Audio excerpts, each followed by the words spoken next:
Good evening बच्चों। चलिए आज हम लोग न्यू चैप्टर भी स्टार्ट करेंगे प्लस प्रीवियस चैप्टर का कुछ क्वेश्चन भी करेंगे। और एक टर्म था नॉर्मलिटी, जो इक्विवेलेंट वेट से रिलेटेड टर्म था। एक दिन हम लोग इक्विवेलेंट वेट पढ़ रहे थे ना, तो इक्विवेलेंट वेट से रिलेटेड टर्म है और खासकर वो एनसीईआरटी में था नहीं, इसलिए हम सोचे थे कि उसको बाद में पढ़ा लेंगे, लेकिन पढ़ ही लीजिए, इक्विवेलेंट वेट से रिलेटेड टर्म है। तो देखिए, हम लोग इक्विवेलेंट वेट एक दिन समझ रहे थे जिसमें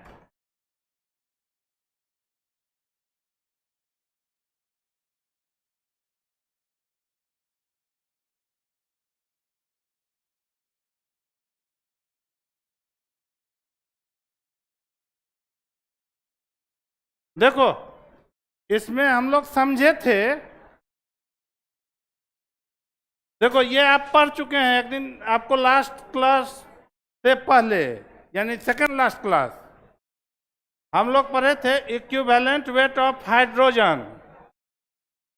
वन होता है, एग्जांपल लेकर समझाए थे ना, जब calcium hydride, calcium oxide, calcium chloride, ऐसा एग्जांपल लिए थे। तो इक्विवेलेंट वेट ऑफ हाइड्रोजन 1,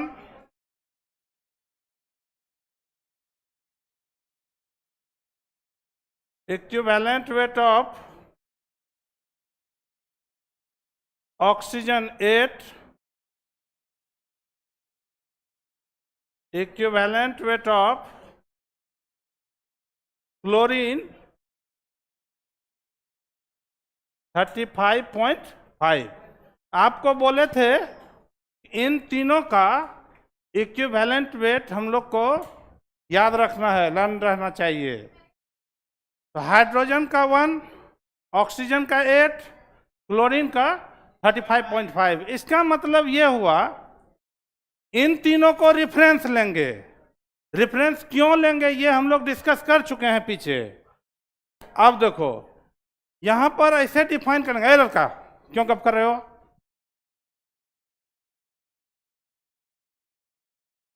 देखो, हंसोगे, चल निकलो। कहीं का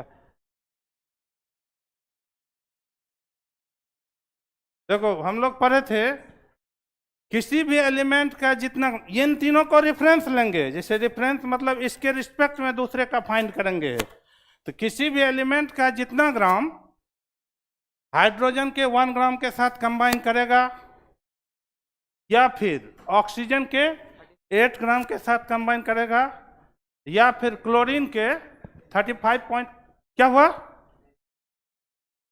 एकदम गोबर होगा ये।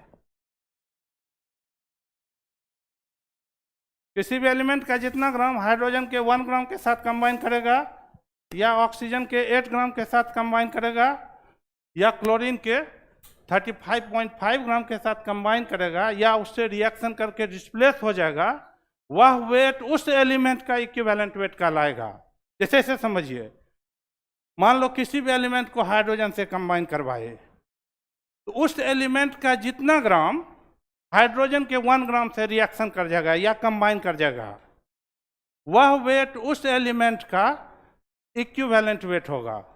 यानी इक्विवेलेंट वेट को अगर हम लोग डिफाइन करें तो इसको लिख सकते हैं, इट इज द वेट, लिखिए,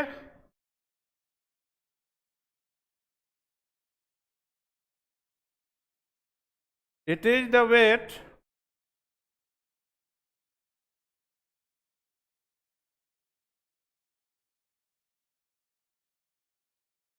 गप नहीं करोगे, सीरियसली पढ़ो। और मैं चाहता हूं हर बच्चे का परफॉर्मेंस अच्छा हो। मुझे पता है कि इसमें जितने बच्चे, बहुत बच्चे को ये एग्जाम दिया होगा तो अपने आप से संतुष्ट होगा कि हाँ हम पढ़े हैं, लेकिन जो गोबर है उससे दूर रहना। जो एकदम बेकार टाइप का होता है ना, वो वैसे ही पढ़ने वाला नहीं होता है। हम निकाल देंगे वैसे लड़के को क्लास से अगर डिस्टर्ब करोगे तो। देखो, इक्विवेलेंट वेट कहलाता है कि किसी भी एलिमेंट का जितना ग्राम हाइड्रोजन के कितना ग्राम से 1 ग्राम से, अगर हाइड्रोजन से कंबाइन करवाएं तो, या फिर हाइड्रोजन को छोड़ दो, अगर ऑक्सीजन से कंबाइन करवाएं तो ऑक्सीजन के कितना ग्राम से 8 ग्राम से, और मान लो अगर क्लोरीन से कंबाइन करवाएं तो क्लोरीन के 35.5 ग्राम से कंबाइन करें तो वह वेट उस एलिमेंट का इक्विवेलेंट वेट होता है। यानी लिखेंगे it is the weight which combines with और displaces from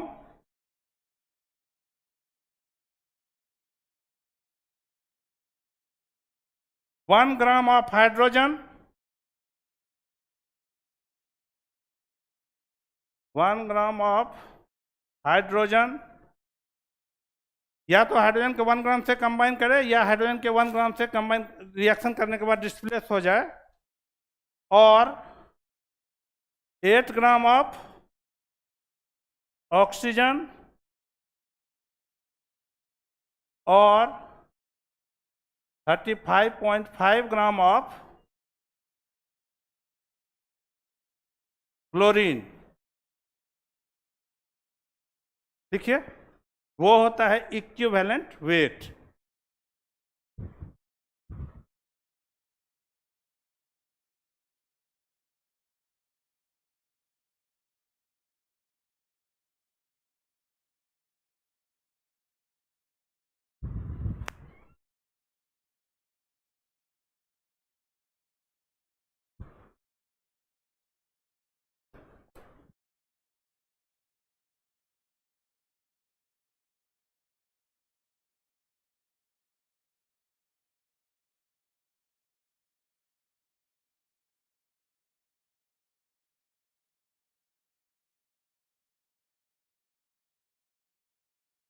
देखो हम लोग क्या पढ़े कि किसी भी एलिमेंट का जितना ग्राम हाइड्रोजन के 1 ग्राम से कंबाइन करे, या फिर ऑक्सीजन के 8 ग्राम से कंबाइन करे, या फिर क्लोरीन के 35.5 ग्राम से कंबाइन करे, वह वेट उस एलिमेंट का इक्विवेलेंट वेट कहलाता है।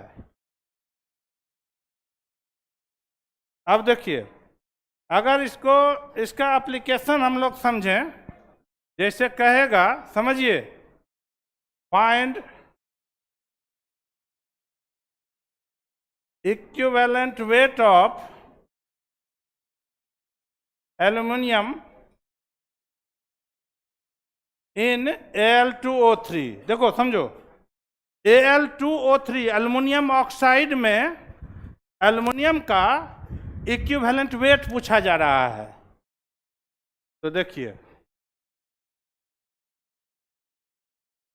अगर हम लोग एल्युमिनियम ऑक्साइड लेते हैं तो कंबाइनिंग रेशियो देखो इसमें वेट का, एल्युमिनियम का एटॉमिक वेट कितना 27, कितना एल्युमिनियम है तो 27 × 2 यानी 54 ग्राम एल्युमिनियम। यहां पर देखिए ऑक्सीजन का एटॉमिक वेट कितना 16, कितना ऑक्सीजन एटम है तो 16 × 3 यानी 48 ग्राम ऑक्सीजन के साथ कंबाइंड है। ये फॉर्मूला से, जैसे एल्युमिनियम ऑक्साइड के फॉर्मूला से ये क्लियर है कि 54 ग्राम अगर हम लोग एल्युमिनियम लेंगे तो ऑक्सीजन का कितना ग्राम चाहिए 48 ग्राम। अच्छा देखिए हम लोग को फाइंड किसका करना है इक्विवेलेंट वेट, एल्युमिनियम का, किसके रिस्पेक्ट में, तो ऑक्सीजन को आगे लेकर यूनिटरी मेथड से कर देते हैं। तो लिखेंगे since 48 gram of oxygen is combined with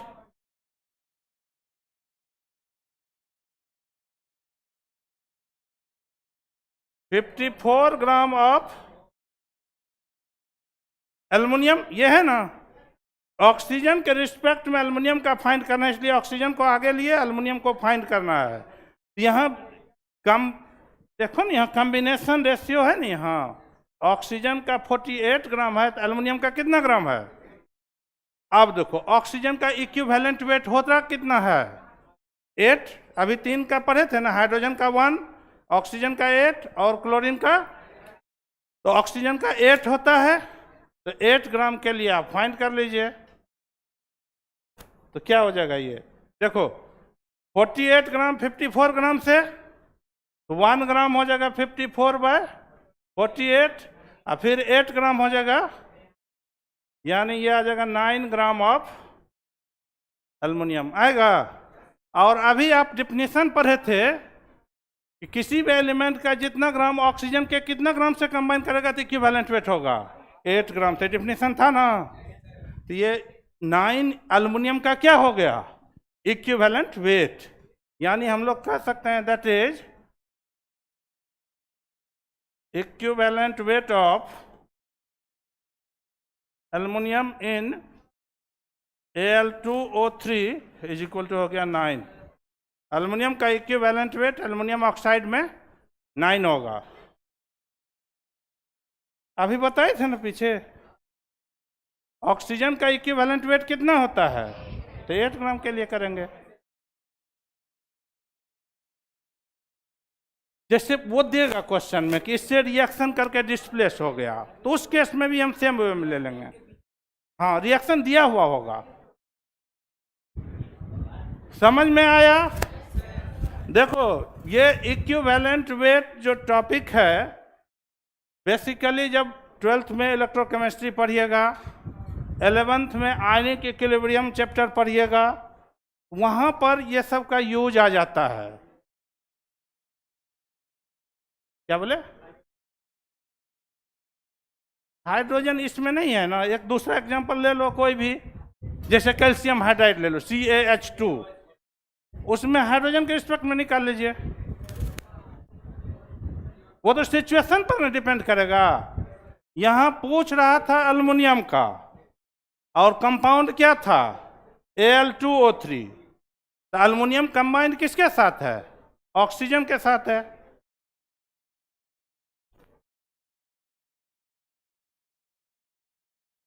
अगर हाइड्रोजन ऑक्सीजन न रहे तब क्या होगा, तो दोनों का तो पता ही है। तब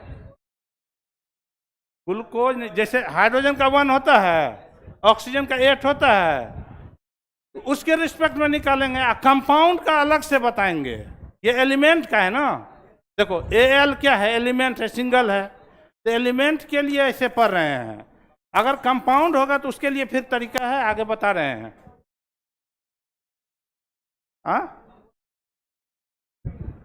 बता रहे हैं। मान लो हाइड्रोजन ऑक्सीजन और क्लोरीन नहीं रहेगा, तीनों, दूसरा एलिमेंट रहेगा, तो उस केस में भी तो इक्विवेलेंट वेट होना चाहिए। तो उसके लिए एक फॉर्मूला है, उसका यूज किया करेंगे। पहले आप देखो, पहले रहने वाला आप सीख गए कि जब हाइड्रोजन ऑक्सीजन या क्लोरीन रहेगा तो हम इस तरह से फाइंड कर लेंगे। नहीं रहने वाला अब आगे आ रहे हैं, उसमें बताएंगे। हो गया, बनाए। आप लोगों से टेस्ट का जो भी क्वेश्चन अगर नहीं बना होगा तो लास्ट में हम 5 मिनट टाइम रखेंगे, उसके लिए आप लोग पूछ लीजिएगा।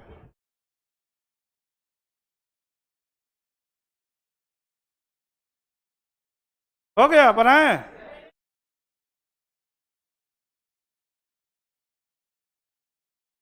लिखो लिखो जल्दी।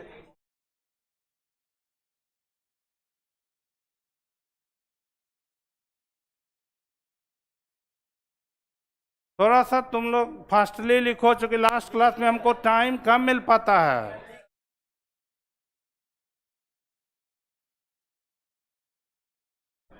हो गया। अब देखिए, हाइड्रोजन ऑक्सीजन क्लोरीन के रिस्पेक्ट में फाइंड कर लीजिएगा।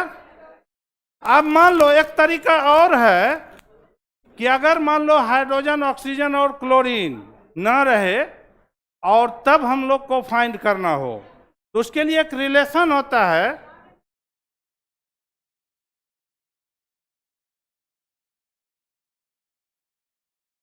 देखो, इक्विवेलेंट वेट ऑफ एलिमेंट ये इक्वल होता है atomic weight divided by valency.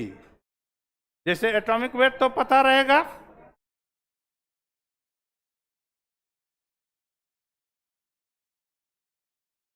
Divided by valency.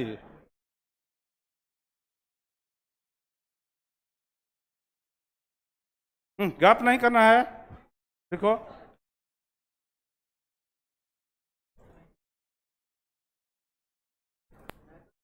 बोलो।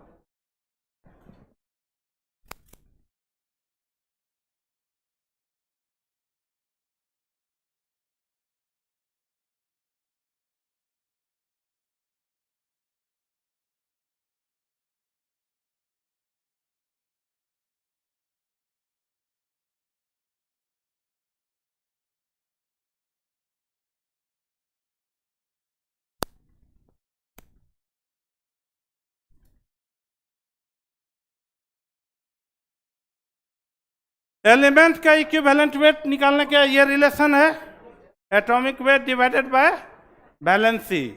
जैसे देखिए इसका एप्लीकेशन करते हैं, जैसे कहेगा फाइंड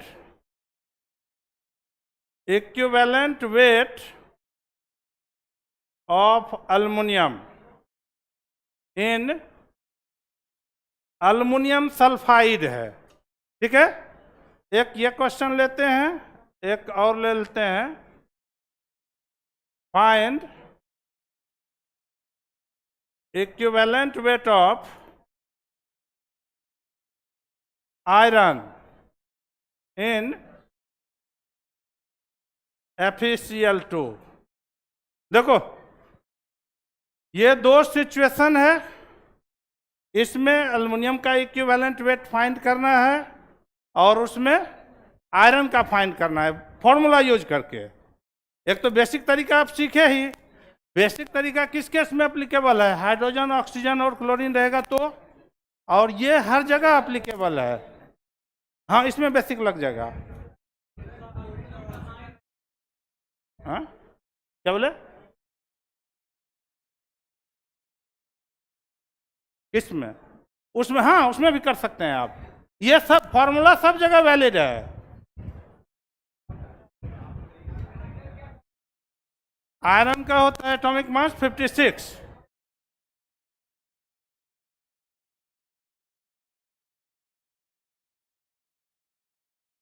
अभी बनाओ इस क्वेश्चन को, रखो उसको, तुम्ही को कर रहे हैं, अभी इसको बनाओ, वो बाद में करना।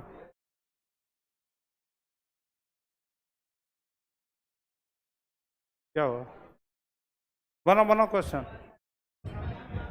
आया, सॉल्व किया आप लोग। देखो इसमें आपको किसका इक्विवेलेंट वेट पूछ रहा है, अल्युमिनियम का। देखो एलिमेंट है नहीं, ये सिंगल है तो एलिमेंट है। एलिमेंट का इक्विवेलेंट वेट जब भी पूछेगा तो क्या फॉर्मूला है, atomic weight divided by valency. यहां पर equivalent weight of aluminium find करना है। अकॉर्डिंग टू फॉर्मूला ये क्या होगा, atomic weight of aluminium divided by valency of aluminium. ये हो जाएगा atomic weight of aluminium divided by valency of aluminium. अब देखो एटॉमिक वेट तो पता है आपको, एल्युमिनियम का 27 होता है, यहां पुट कर दिए 27। अब देखो वैलेंसी, इसका वैलेंसी इस पर होगा, इसका वैलेंसी इस पर होगा। तो एल्युमिनियम का वैलेंसी कितना है 3, सल्फर का वैलेंसी हम लोग को पूछ किसका रहा है, तो एल्युमिनियम से मतलब है, तो एल्युमिनियम का वैलेंसी 3 ना, इसका बैलेंस इस पर होता है ना, तो 27/3 यानी कितना आएगा 9। समझ में आया, क्या बोले 3 कैसे हुआ, एल्युमिनियम का वैलेंसी इस पर, जैसे एल्युमिनियम सल्फाइड का फॉर्मूला लिखेंगे, वैलेंसी सेम होगा तो कैंसिल आउट हो जाता है वो। जैसे ग्रुप 2 का एलिमेंट रहता है तो वैलेंसी 2 होता है, ग्रुप 3 का एलिमेंट है एल्युमिनियम तो वैलेंसी क्या होगा 3 होगा। यूनिट ग्राम पर इक्विवेलेंट होता है, फिलहाल नंबर के टर्म में अभी जानो। हाँ नहीं, ये नहीं, ग्रुप नंबर पता होना चाहिए या एटॉमिक नंबर पता होना चाहिए। देखो इसमें किसका पूछ रहा है, आयरन का इसी फॉर्मूला का यूज कर दीजिए। देखो इक्विवेलेंट वेट ऑफ आयरन क्या हो जाएगा, atomic weight of iron bye valency of iron.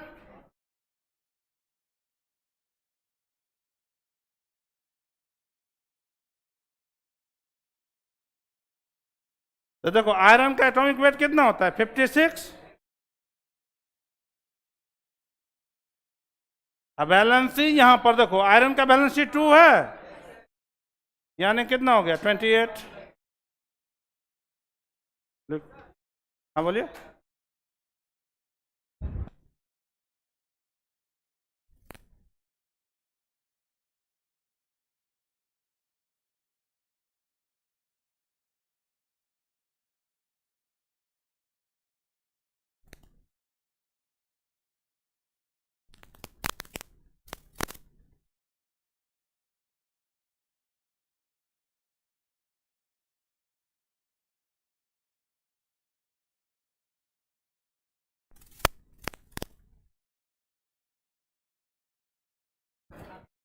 समझ में आया?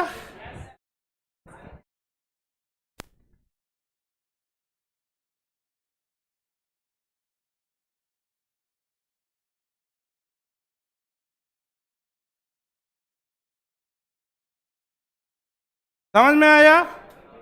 तो देखो एलिमेंट का इक्विवेलेंट वेट कैलकुलेट करने के लिए ये रिलेशन यूज करते हैं। यहां पर देखो ये जो वैलेंसी है इसको बोलेंगे एन फैक्टर या वैलेंसी फैक्टर। एक क्वेश्चन आपको आया था एन फैक्टर से रिलेट करके ना। तो देखो ये जो टर्म है वैलेंसी जो डिनोमिनेटर में आ रहा है इसको बोलते हैं वैलेंसी फैक्टर या फिर एन फैक्टर। और भी आगे यूज करते हैं दूसरे सिचुएशन में भी। अब देखिए ये तो एलिमेंट का हो गया। अब देखो अगर कंपाउंड, तो कंपाउंड भी दो तरह का होता है। एक होता है कैटायन एनायन में ब्रेक करने वाला जिसको बोलेंगे आयनिक कंपाउंड, और दूसरा होता है कोवलेंट कंपाउंड जो शेयरिंग ऑफ इलेक्ट्रॉन से बनता है। कोवलेंट कंपाउंड के लिए रिएक्शन देना नेसेसरी होगा, वो दिया हुआ होगा, और अगर आयनिक कंपाउंड होगा तो उसके लिए रिएक्शन कोई नेसेसरी नहीं है, वो कंपाउंड से ही इक्विवेलेंट वेट हम लोग फाइंड कर लेते हैं। जैसे देखिए अगर आयनिक कंपाउंड की बात करें, in case of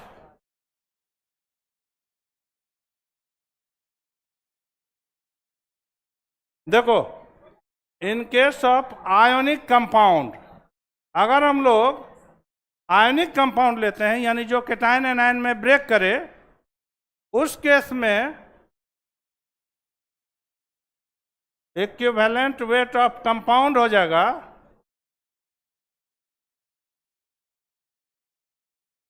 molecular weight of compound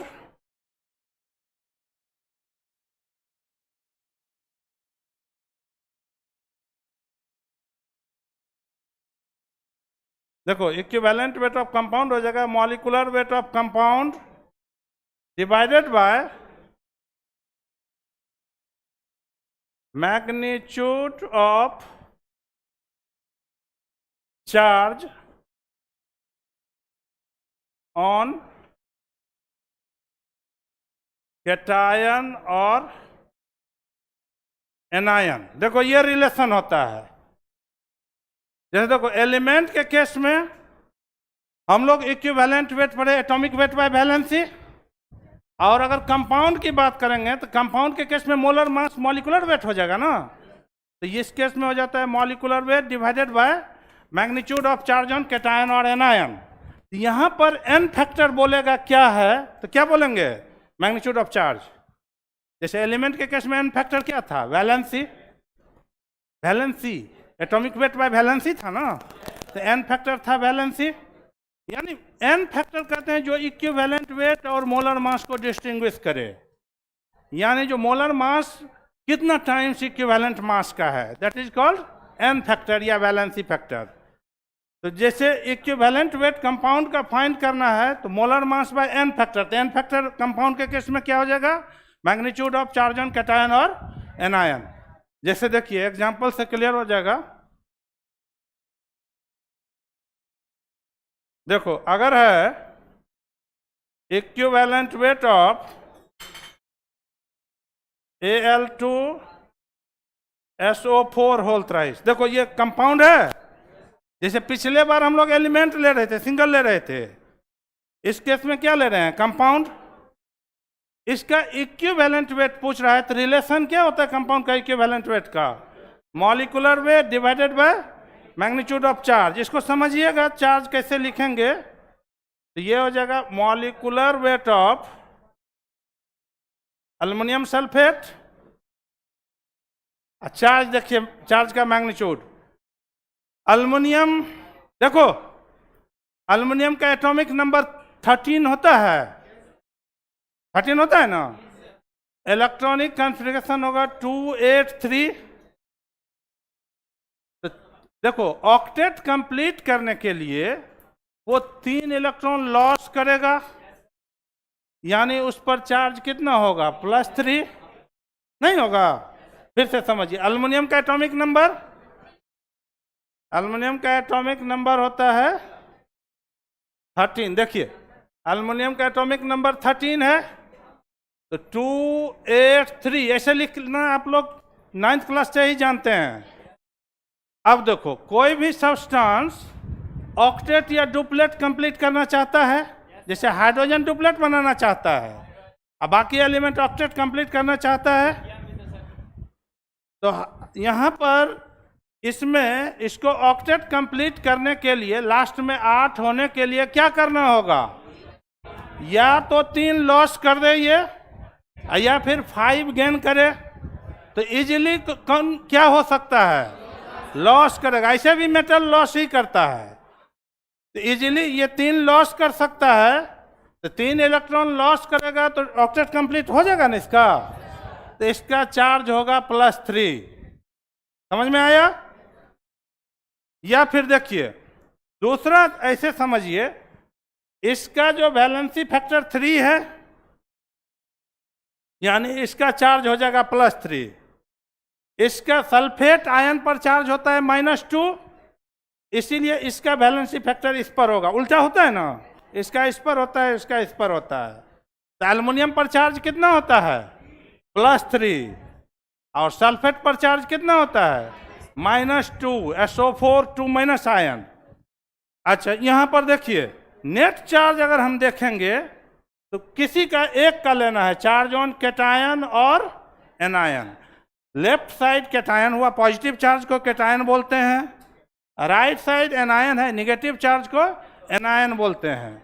और कैटायन और एनायन पर चार्ज का मैग्नीट्यूड सेम रहेगा तब तो कंपाउंड न्यूट्रल है। अब ऐसे देखिए एल्युमिनियम पर चार्ज +3, कितना एल्युमिनियम है, तो +3 × 2, नेट पॉजिटिव चार्ज +6 हुआ। समझ में आया। देखो एल्युमिनियम का चार्ज 3 होगा, ये से भी बताए, आप यहां से भी देख सकते हैं।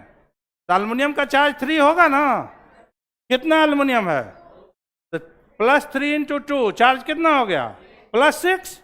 अच्छा अब मान लो कोई कहेगा नहीं हम कैटायन से नहीं देखेंगे, एनायन से देखेंगे, तो ठीक है एनायन से ही आप देखो। सल्फेट पर चार्ज होता है -2, कितना सल्फेट, SO4 कितना है, 3, SO4 होल 3 है ना, तो सल्फेट 3 है, तो सल्फेट पर चार्ज होता है -2, तो -2 × 3 कितना हो गया, -6। तो किसी एक को देखना है, इक्वल आया ना, तो चार्ज किसी कैटायन या एनायन दो में से किसी एक का देख लेंगे, और यहाँ पर चार्ज 6 आया ना, एल्युमिनियम का चार्ज 3 है, 2 एल्युमिनियम है, 3 × 2 यानी कितना हो गया, 6। किसी बच्चे को इसमें दिक्कत, किसी को समझ में नहीं आया तो आप पूछो, आ गया ना। किसी एक कैटायन या एनायन दो में से किसी एक का देखेंगे इक्वल ही आएगा, आपको एक को कर लेना है, एक से। जैसे सल्फेट पर -2 चार्ज होता है, अगर एनायन देखेंगे तो SO4 3 है, तो -2 × 3 -6। या कैटायन देखेंगे, एल्युमिनियम पर चार्ज +3 होता है, 2 एल्युमिनियम है, तो +3 × 2 +6। मैग्नीट्यूड लेना है, न्यूमेरिकल वैल्यू। अब देखिए इसका मॉलिक्यूलर वेट तो आपको फाइंड करने आता है, कितना आएगा, 27 × 2, 32 × 3, 16 इंटू 12 डिवाइडेड बाय 6 कितना आ जाता है? इसको सॉल्व करिए तो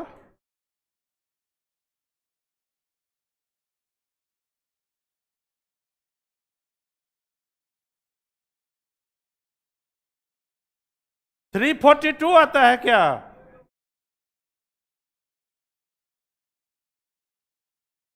यही आएगा।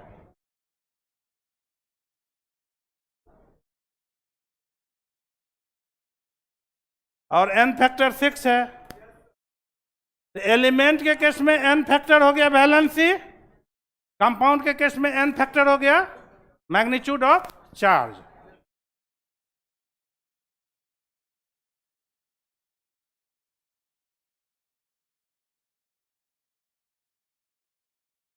अभी देखो आपको उतना बता देना है जितना में कहीं भी यूज आएगा तो हो जाएगा। जब आयनिक इक्विलिब्रियम हम लोग पढ़ेंगे तो उसमें फिर एक बार डिस्कस करेंगे इसको, वहां भी।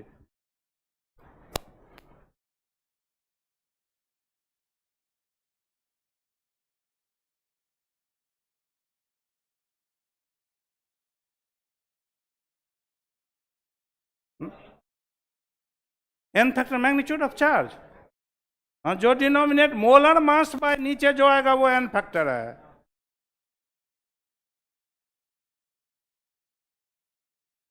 किसी एक का और है ना, देखो केटायन और एनायन,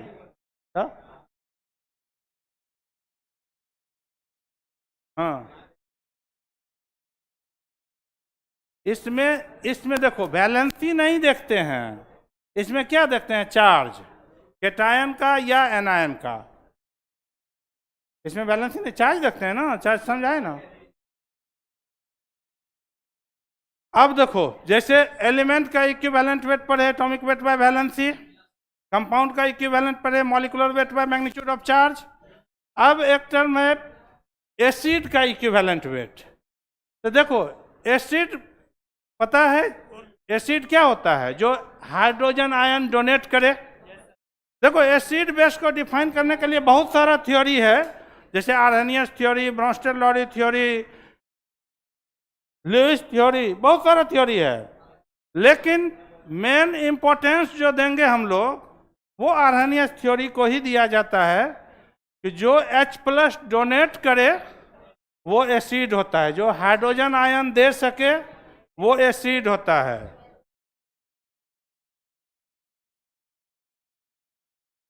अब देखिए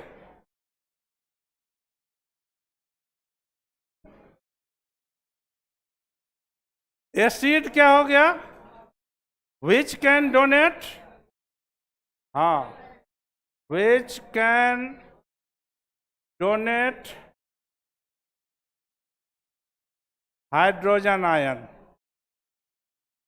देखिए जो हाइड्रोजन आयन डोनेट कर सके वो एसिड है। जैसे देखो H2SO4, ये H+ दे सकता है, एसिड है, इसका नाम है सल्फ्यूरिक एसिड। HNO3 एसिड है।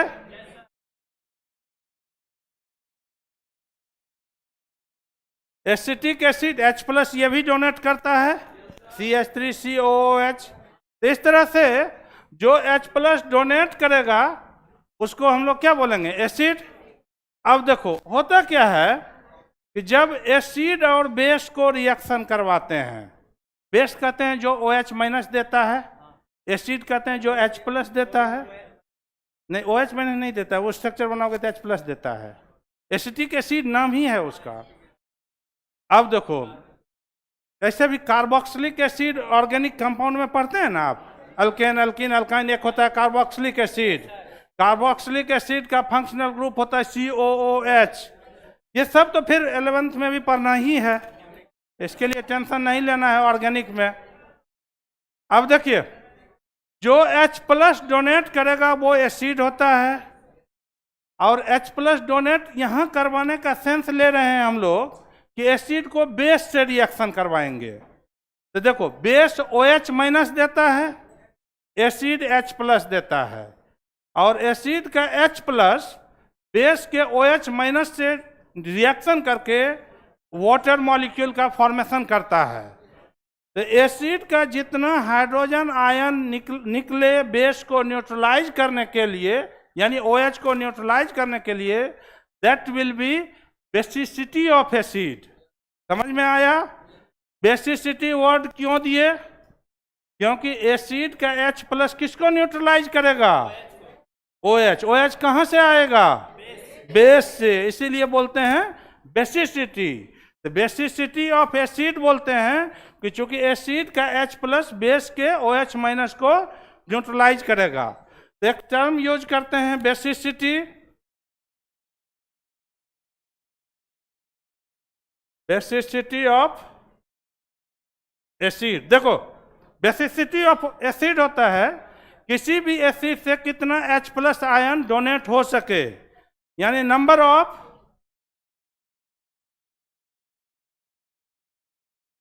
रिप्लेसेबल हाइड्रोजन एटम्स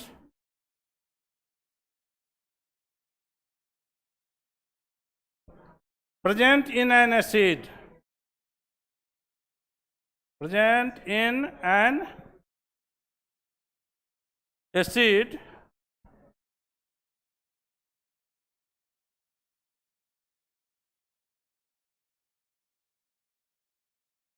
देखो, किसी भी एसिड से जितना हाइड्रोजन आयन रिप्लेस होता है, रिप्लेस हो सके, रिप्लेसेबल हो, वह उस एसिड का बेसिसिटी होता है। नोट करिए, पहले तो एग्जांपल लेंगे।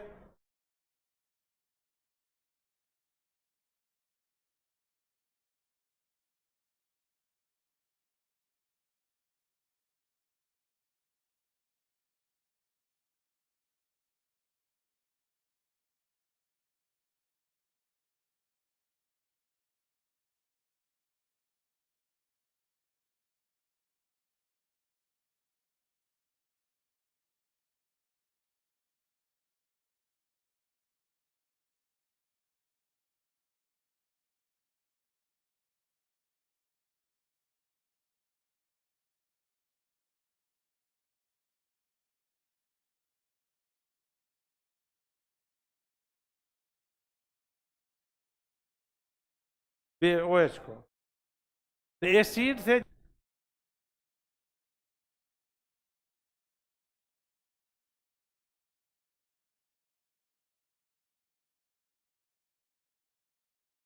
एसिड में जितना हाइड्रोजन एटम रिप्लेसेबल हो वो कहलाएगा बेसिसिटी। हाँ बोलो।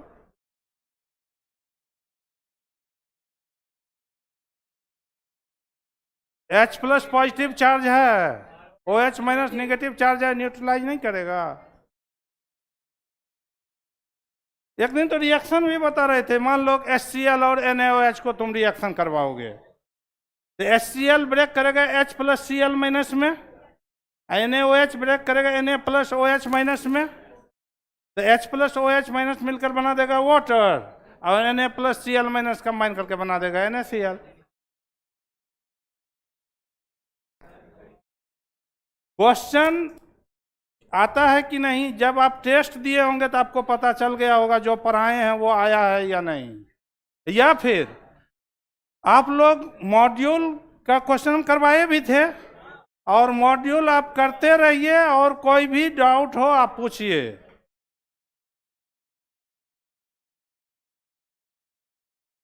अब देखो, तुम लोग देखो, पूछने में सुबह में भी जो भी बच्चे आते हैं, पूछने में जब तक वो पूछता है, कभी किसी को हम बोलें कि नहीं ये नहीं बताएंगे या ये नहीं करो।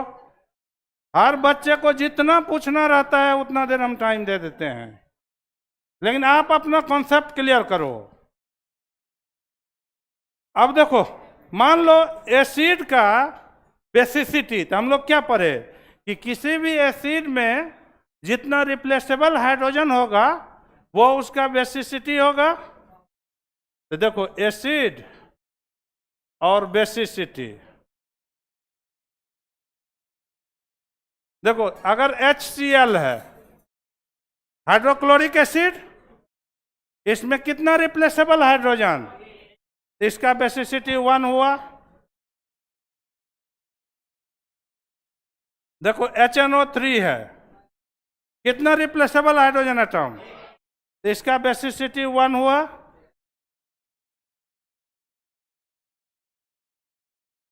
देखो H2SO4 है, कितना रिप्लेसेबल हाइड्रोजन, तो इस एसिड का बेसिसिटी 2 हुआ। पहले इसको नोट करिए।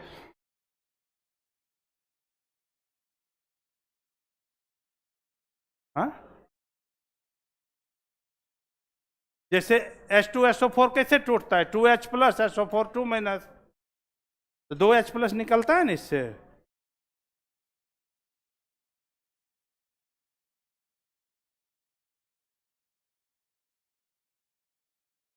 कुछ एक्सेप्शन है इसमें, और उसका हम रीजन पहले बताते हैं आपको, ये नोट कर लीजिए। अब देखो, कुछ सब्सटेंस, कुछ एसिड ऐसा होता है कि जिसमें उसमें जितना भी हाइड्रोजन आयन है वो सारा का सारा रिप्लेसेबल नहीं होता है, तो वो एक्सेप्शन की तरह लेंगे उसको। तो देखो वो क्यों नहीं होता है, तो उसके लिए एक हम लोग एक दो पॉइंट पहले लिख लेते हैं। देखो, स्ट्रक्चर बनाने के लिए, किसी भी कंपाउंड का स्ट्रक्चर अगर बनाना है तो उसके लिए एक चैप्टर हम लोगों को पढ़ना है, केमिकल बॉन्डिंग, है ना पढ़ना। इनऑर्गेनिक केमिस्ट्री का वो चैप्टर है, वो आगे पढ़ाया जाएगा आपको। वहाँ पर आप स्ट्रक्चर बनाने के लिए आपको पता हो जाएगा स्ट्रक्चर किसी भी कंपाउंड का कैसे बनता है, और बेसिक आइडिया हम अभी आपको थोड़ा सा दे रहे हैं कैसे स्ट्रक्चर बनाया जाता है।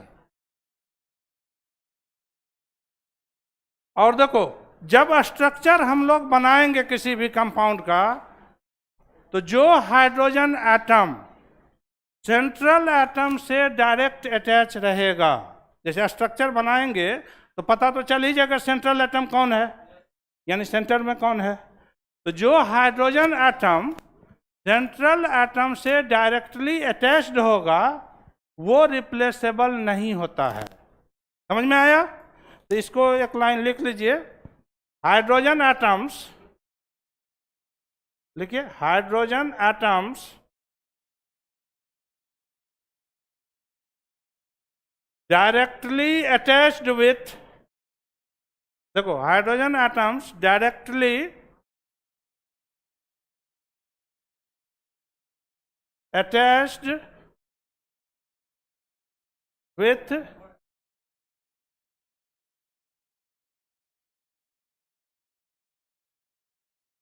सेंट्रल एटम, जो हाइड्रोजन एटम डायरेक्टली अटैच होता है सेंट्रल एटम से, आर नॉट रिप्लेसेबल। देखो, जो हाइड्रोजन एटम सेंट्रल एटम से डायरेक्टली अटैच्ड होता है वो रिप्लेसेबल नहीं होता है। दूसरा चीज देखो, एक पहले लिखेंगे तब ना एग्जांपल देंगे। देखो, hydrogen atoms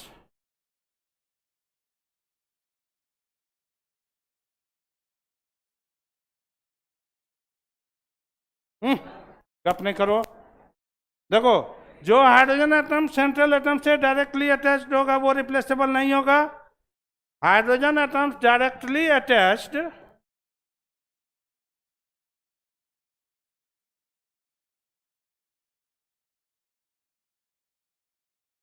with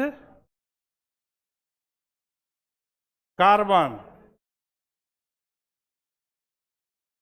are not replaceable. देखो, ये दो पॉइंट आपको याद रखना है कि जो हाइड्रोजन एटम सेंट्रल एटम से डायरेक्टली अटैच्ड होगा वो रिप्लेसेबल नहीं होगा, या फिर जो हाइड्रोजन एटम कार्बन से डायरेक्टली अटैच्ड होगा वो रिप्लेसेबल नहीं होगा।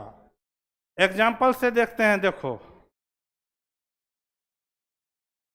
देखो, मान लो एक कंपाउंड लेते हैं हम लोग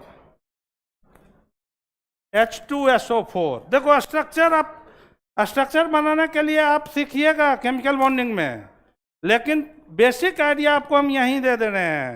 H2SO4 है, एक एसिड है, ये एसिड है ना, इसका नाम क्या है? Sulphuric acid.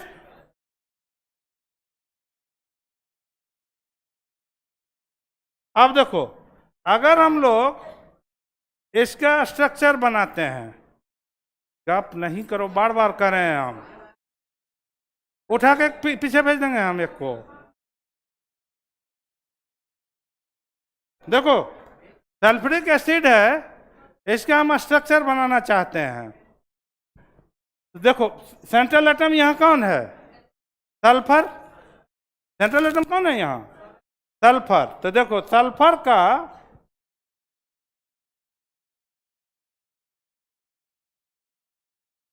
का atomic number 16, electronic configuration 286, valence shell में कितना इलेक्ट्रॉन हुआ? 6 इलेक्ट्रॉन दिखाएंगे। देखो, बैलेंस स्ट्रक्चर बनाने में बैलेंस शेल के इलेक्ट्रॉन को दिखाया जाता है। तो सल्फर का एटॉमिक नंबर 16 है, तो 286, बैलेंस शेल में 6 इलेक्ट्रॉन है ना, तो वो 6 इलेक्ट्रॉन को दिखा देंगे। अब देखो, H2SO4 में सेंट्रल एटम था सल्फर, 4 ऑक्सीजन है इसमें,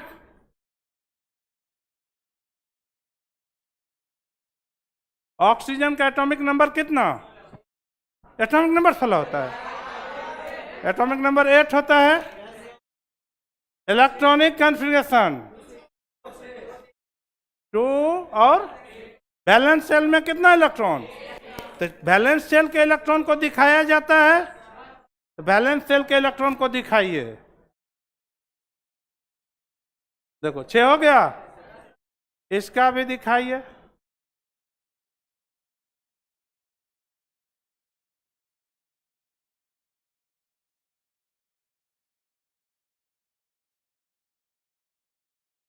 देखो, बैलेंस सेल, तुम नहीं मानोगे, नहीं, बार बार कह रहे हैं कि हम स्ट्रिक्टली पढ़ा रहे हैं, वो हम नहीं बर्दाश्त करेंगे।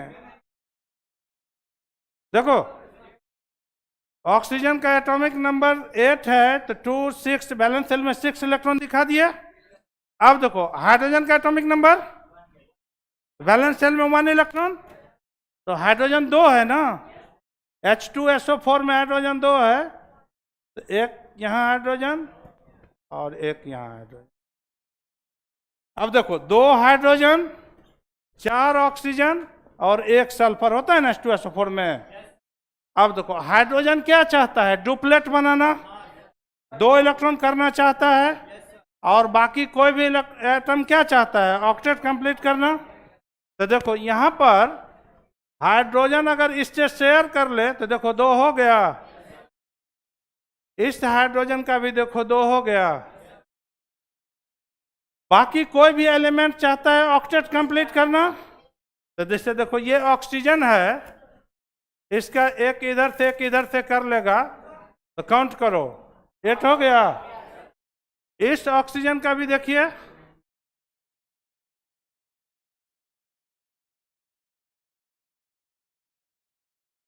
देखो, इस ऑक्सीजन का भी 8 हो गया। सल्फर का अगर हम लोग देखते हैं,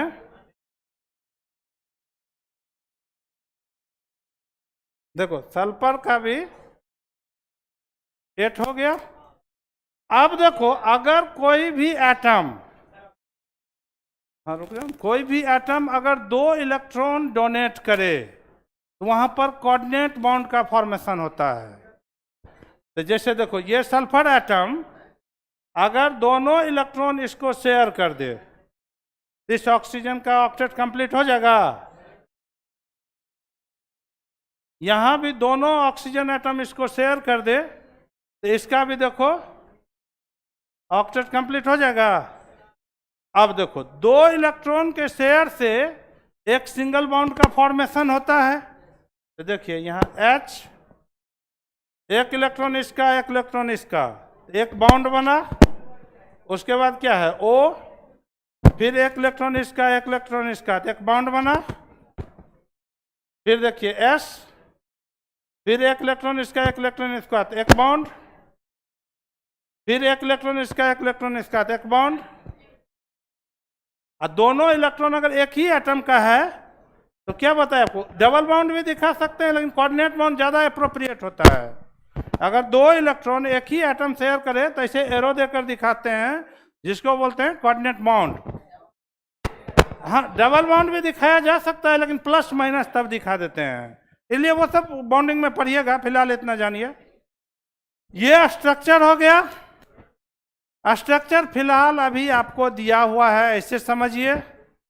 और इसमें देखो सेंट्रल एटम कौन है, सल्फर।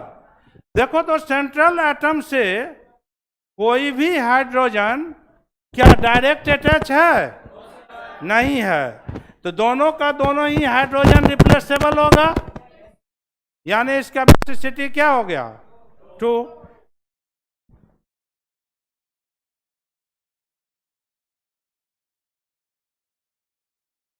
करिए नोट।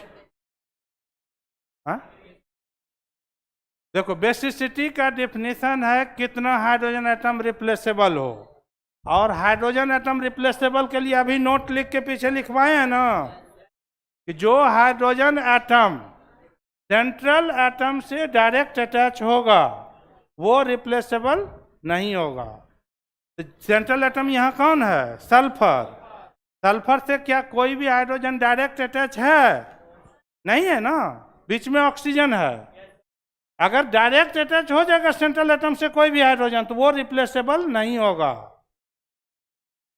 हम एक उसका भी एग्जांपल ले लेंगे, पहले ये समझ लिए ना कि जो हाइड्रोजन एटम सेंट्रल एटम से डायरेक्ट अटैच नहीं होगा वो रिप्लेसेबल होगा, और जो सेंट्रल एटम से डायरेक्ट अटैच रहेगा हाइड्रोजन एटम वो रिप्लेसेबल नहीं होगा।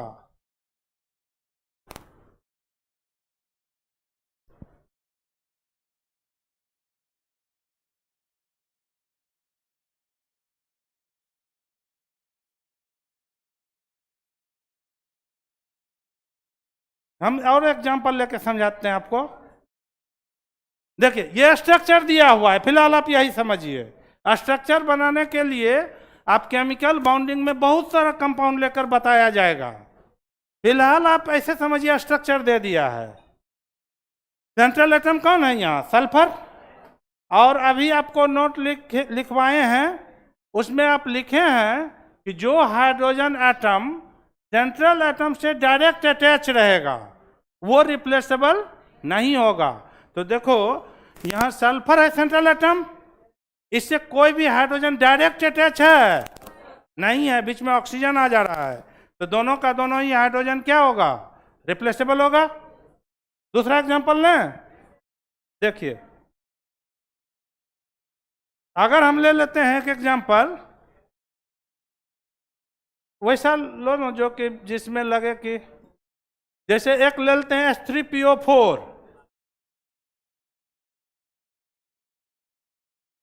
देखो फॉस्फोरिक एसिड इसका नाम है ना। और एक और हम लोग लेते हैं, देखो H3PO3, ये एक्सेप्शन है, स्टार अभी लगा दे रहे हैं।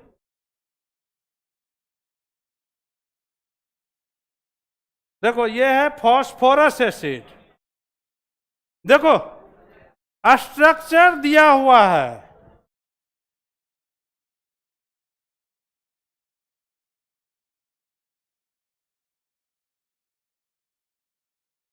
देखो ये H3PO4 का स्ट्रक्चर है, सेंट्रल एटम यहां कौन है, फॉस्फोरस। आप ये देखो कि फॉस्फोरस से कोई भी हाइड्रोजन डायरेक्ट अटैच है, नहीं ना है, बीच में देखो ऑक्सीजन आ जा रहा है। तो जो डायरेक्ट अटैच नहीं रहता सेंट्रल एटम से वो रिप्लेसेबल होता है, तो ये हाइड्रोजन भी रिप्लेसेबल होगा, ये हाइड्रोजन भी होगा, और यानी इसका मैक्सिमम बेसिसिटी क्या होगा, 3 होगा। तो इसका मैक्सिमम बेसिसिटी 3 होगा। पहले समझ लीजिए तब आपसे बात करते हैं। देखो H3PO3 का अगर हम लोग स्ट्रक्चर बनाए, मान लो दिया हुआ है यह स्ट्रक्चर,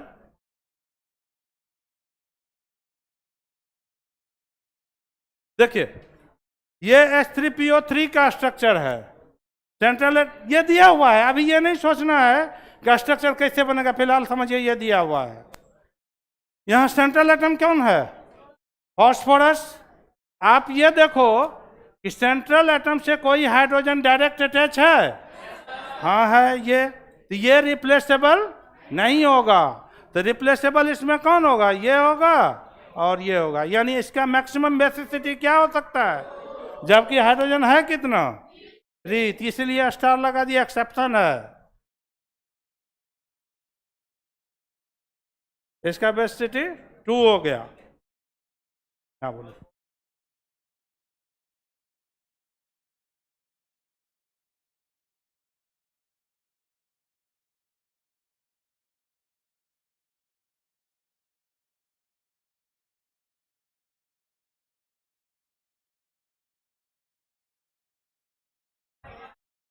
देखो अगर वो आयनिक बॉन्ड बनाएगा तो 3 इलेक्ट्रॉन चाहिए, -3 चार्ज होगा।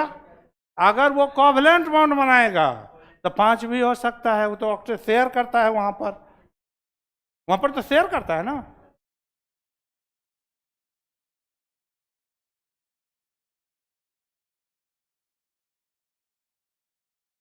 वो किस केस में? आयनिक बॉन्ड बनाने में ना, कोवलेंट बॉन्ड में तो शेयर करता है।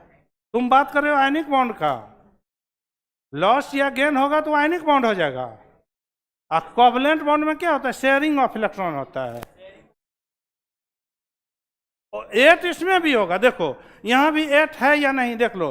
एक बॉन्ड में 2 इलेक्ट्रॉन होता है, तो 2, 2, 4, 2, 6, 2, 8। एक बॉन्ड में 2 इलेक्ट्रॉन होता है ना, तो ऑक्टेट तो कंप्लीट है क्या?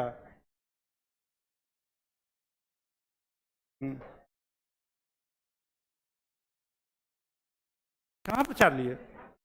4 कैसे है? 2, देखो कितना बॉन्ड है? 4 बॉन्ड है, एक बॉन्ड में 2 इलेक्ट्रॉन होता है, तो 8 नहीं हो गया? क्या बोले? ये इसलिए दिए कि वहां आप डबल बॉन्ड भी दिखा सकते हो, और अभी पीछे बताए थे कि 2 इलेक्ट्रॉन अगर शेयर करेगा तो कोऑर्डिनेट बॉन्ड दिखाएंगे।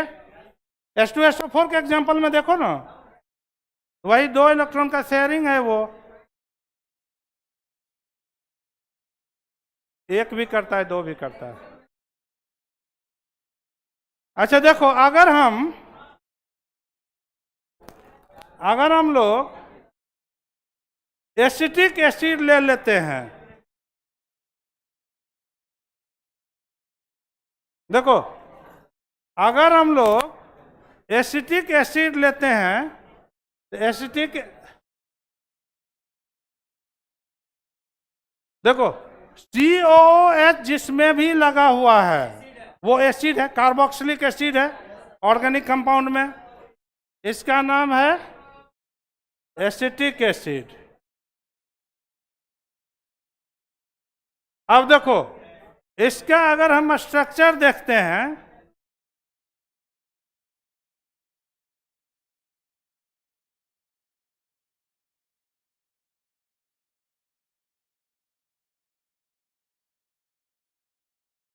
देखो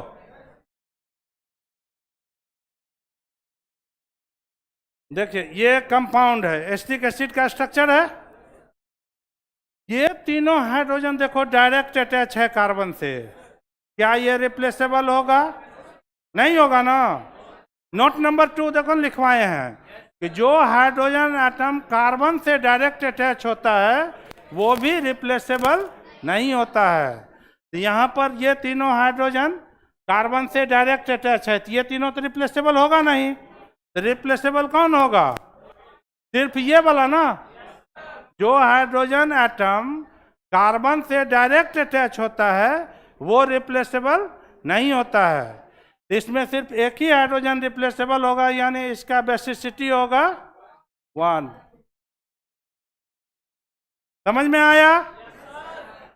बेसिसिटी देखो कुछ ही एक्सेप्शन है, बाकी जनरली जितना हाइड्रोजन रहता है रिप्लेसेबल होता ही है। और इक्विवेलेंट वेट देखो हम लोग इक्विवेलेंट वेट निकालने के लिए पढ़ रहे थे, इसमें क्या क्या आप पढ़े एक बार रिकैप करवाते हैं, समझिए। हाइड्रोजन का इक्विवेलेंट वेट 1, ऑक्सीजन का, क्लोरीन का, ये 3 का याद रखना है, ठीक है। इसके बाद आते हैं आगे, हम लोग पढ़े एलिमेंट का अगर इक्विवेलेंट वेट फाइंड करना है तो क्या होता है, एटॉमिक वेट बाय वैलेंसी, पढ़े आप। फिर हम लोग पढ़े कंपाउंड का अगर इक्विवेलेंट वेट फाइंड करना है तो molecular weight divided by magnitude of charge. और तीसरा चीज पढ़े, अभी पढ़ेंगे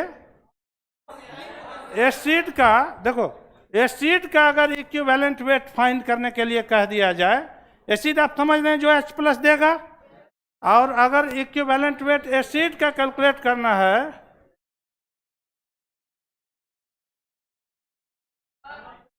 देखो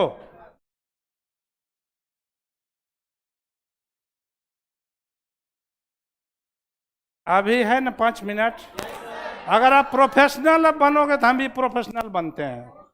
देखिए इक्विवेलेंट वेट ऑफ एसिड अगर फाइंड करना है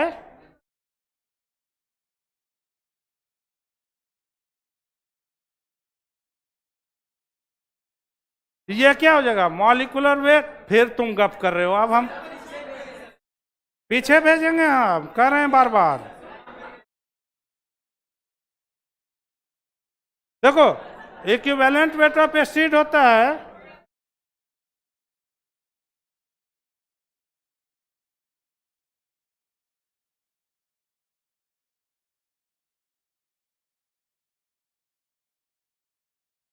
देखो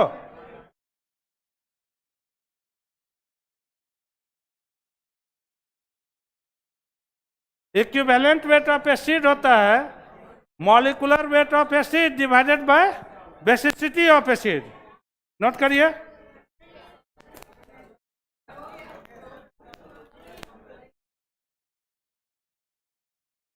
नहीं ये फॉर्मूला है ना। देखो एसिड के केस में n फैक्टर क्या हो गया, बेसिसिटी। देखो समझो, एलिमेंट के केस में n फैक्टर क्या था, वैलेंसी। कंपाउंड के केस में n factor magnitude of charge. Acid के केस में n फैक्टर बेसिसिटी। बेसिसिटी क्या होता है, जितना रिप्लेसेबल हाइड्रोजन होता है।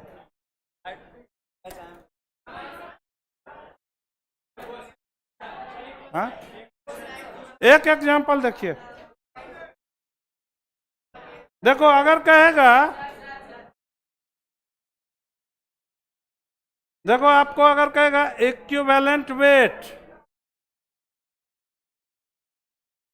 ऑफ H2SO4, जैसे H2SO4 का इक्विवेलेंट वेट फाइंड करना है, तो H2SO4 का इक्विवेलेंट वेट कैसे फाइंड करेंगे, ये क्या है, एसिड।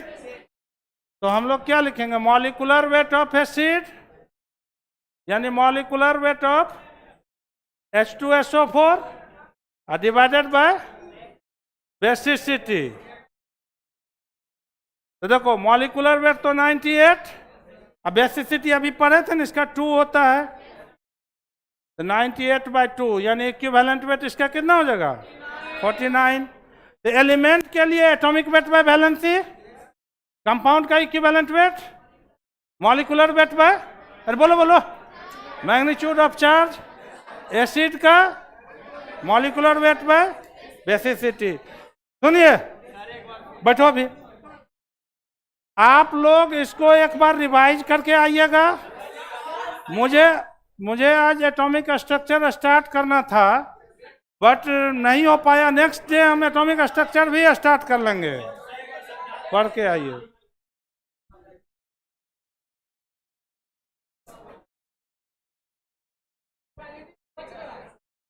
बताइए ना, फैक्टर से रिलेट कर देंगे, तुरंत हो जाए।